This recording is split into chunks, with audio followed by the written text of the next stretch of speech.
Il y a plein de saveurs, mais on peut les retrouver si on les cherche. Chaque année, plus de 50 millions de repas sont servis aux collégiens et lycéens de Nouvelle-Aquitaine. Aux commandes de ces menus, les chefs de cuisine et 8 d'entre eux s'affrontent pour proposer la meilleure formule de plats et desserts. Le tout avec des produits frais et locaux pour 3 € maximum par personne.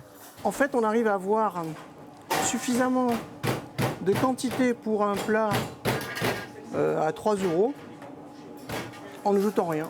On a fait des tomates émondées, donc on utilisera uniquement la chair et le cœur se retrouve dans notre petite brunoise.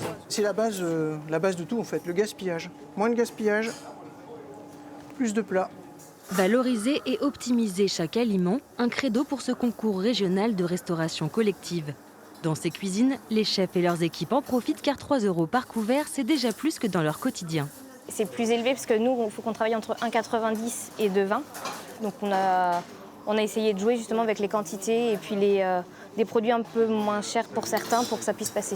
Entre guerre en Ukraine, inflation et difficultés d'approvisionnement, le secteur de la restauration collective est sous tension, alors que la cantine est primordiale pour l'alimentation des adolescents. On essaye effectivement d'avoir cette bulle qualitative pour les familles, malgré les difficultés qu'ils peuvent avoir en dehors de nos établissements. Puisque le repas est pris en charge avec des coûts qui n'ont pas évolué pour elles. Les tarifs sont fixes, c'est ce qu'on a dit. Donc ils n'ont pas cet impact-là. Et en plus, nous, on est obligés de faire des repas équilibrés et variés. Alors que l'inflation flirte avec les 6% en juin, les Français sont de plus en plus nombreux à rencontrer des difficultés pour se nourrir.